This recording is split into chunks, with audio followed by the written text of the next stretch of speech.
Okay, so I'm going to change the battery on this Mitsubishi key. I've got a CR2032 battery, 3 volts.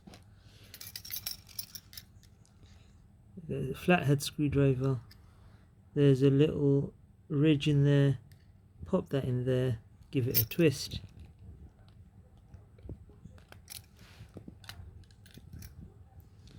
There it is, that comes out.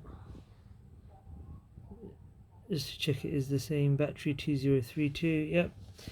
So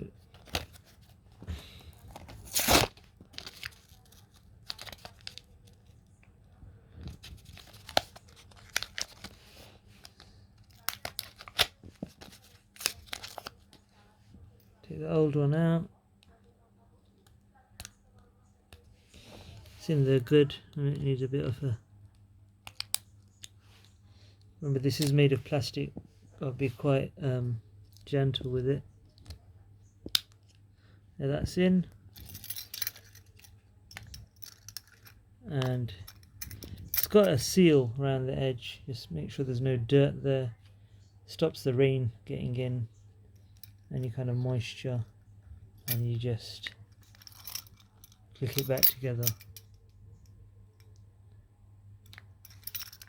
like this. Oh, just click it back together. There you have it.